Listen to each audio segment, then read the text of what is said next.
Hi there, and welcome to another dose of Dr. Debbie. Today, I am talking about trust, which is something that is so foundational. And when trust is shattered, it is really hard to feel safe and secure because that is trust sets the foundation for our sense of safety and security. So when it's shattered, that person, those people who created that sense of safety and security, when they're the very ones to shatter it, it's traumatizing. And what do we do? So many of us don't regain that sense of trust, and we walk around feeling unsafe and insecure and anxious. Can you repair trust? I say no. Can you rebuild it? Yes. And I can teach you exactly how to do that. I look at trust like a brick wall. And the only way I know of a brick wall being built is brick by brick by brick. And it can take a really long time, right? So now imagine the person who built that brick wall goes along and shatters the whole thing. Now, the person whose trust was shattered, they have every right to look at the brick wall and say, I don't have the least bit of interest in watching that thing get rebuilt. However, if they're willing to watch that brick wall be rebuilt, the person who shattered that brick wall has to be a really good bricklayer. And the only way it can be repaired is brick by brick by brick. With every opportunity they have to show that they're trustworthy, that represents one brick in that brick wall. So you could see why it would take a lot of time. Now, what I see many people doing is this: the trust has been shattered. The person who shattered the trust is kind of nonchalant about the whole thing. And the person whose trust was shattered is like, oh, forget it. Yeah, I'll build a brick wall just because it's so uncomfortable. They don't like the feeling. No, when the person whose trust was shattered is the one who builds the brick wall, you can't feel safe. You don't feel secure. Your level of anxiety is always high because you don't know if you can trust that person. So if all of this resonates, I'm having a trust again challenge. Now, I've done this, I think 3 or 4 times. This is such a much loved activity that I brought it back. And people who have done the trust again challenge, they do it 1, 2, 3 times. I mean, they love it. They get so much out of it. So I'm bringing it back because, especially in these times, we do not feel safe. We do not trust. And we need to get that back. Like I said, there are these stages that we need to go through to rebuild trust. Now, many of you know that, or maybe not, that I did a PhD study on betrayal.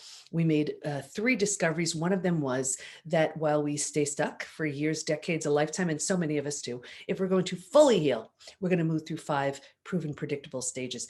And what's even more exciting about that is we know what happens physically, mentally, and emotionally at every one of those stages. And we know what it takes to move from one stage to the next. Why is that good? Because healing is predictable. Now, with the shattering of trust, we find ourselves stuck, so stuck in stage 3, the most common place to get stuck. Transformation doesn't even happen until stages 4, stage 5. But if you're having trust issues, you are holding yourself back from the transformation that you deserve. The hardest part has happened already. You've been through it. You owe it to yourself to move through the stages. So if you have any kind of trust issues, know that there's a really good chance you're deeply rooted in that stage 3. Now, the good news about that is we know what it takes to move to stage 4 and stage 5, which is exactly what I want to talk to you about so that you can do that. So, like I said, I'm hosting this Trust Again challenge, which is so loved. So I'm bringing it back. And it's 5 days. It's only about an hour and 15, give yourself an hour and a half. It's all recorded if you can't catch it live. But here's what's going to happen. Okay. Day 1, the who, what, when, where, and why trust got shattered in the first place. This is very surprising for a lot of people because they usually look at like the most recent experience with trust, but you may find through the activity that we'll be doing that it stems back so much further. And because of that, and because it was never healed, we keep recreating the same thing.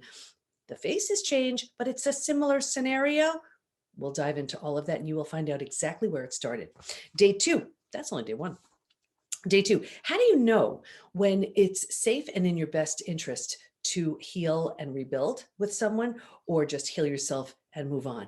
I'm going to teach you something this is a shocker for a lot of people, because if you're one of those people, and I get it, I've been there, where you're trying so hard and you're explaining and it's so obvious to you, and the other person, like, you just want to walk around with a pad and pen, like, you said this, you did this, don't you remember? And you feel like a crazy person. You will have such clarity at the end of day 2, and you will know why you've been banging your head against the wall and getting nowhere.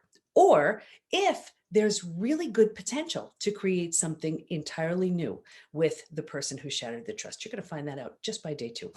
Day 3, safety checks, boundaries, and your BS meter. It will be so sharp and so strong. Now, I know that boundaries are really hard for a lot of people, and I'm going to teach you how to create them safely, carefully, correctly for you. Okay, day 4, I will teach you the 4-step trust rebuilding process. You will see, while other efforts to regain trust and repair trust have not worked because of these foundational aspects that were not in place. That's day 4. And day 5, oh, this is such a loved activity. It's a visioning activity where you will see the version of you who trusts, who feels safe, who feels secure, who knows when it's safe in your best interest, and in your best interest to trust again, who trusts, most importantly, who trusts themselves, right? So you will see you at your physical, mental, emotional best, at your personal and professional best, the version of you who trusts yourself and knows who to trust. So these are just a few things people have said about the last Trust Again challenge. I did the Trust Again challenge before, and I was blown away by this. It's really powerful, Heather. I've been on this journey for a while, but this has opened up something very compelling for me. I got to the point where I didn't trust anyone. I've spent 60 years saying, I'm here, can you help me? I realized I couldn't trust myself. Being here is huge for me. This is so helpful. Juliana. I never realized my trust issues went back as far as they did. It's been an awakening for me. It's amazing. Thank you so much, Anne.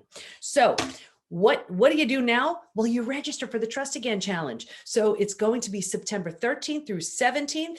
And even if you can't make it live, you can invest in the recording so you have it when you need it, but it works. You're going to want to be there live. And when you're on there live, you'll know why. So, register for the Trust Again Challenge. And you can find that at the PBT, as in post betrayal transformation, thepbtinstitute.com/trust-challenge. If you are struggling with trust, there is no reason to stay stuck. You're holding yourself back from the love, from the intimacy, from the connection you so rightfully deserve. I will teach you how to trust again.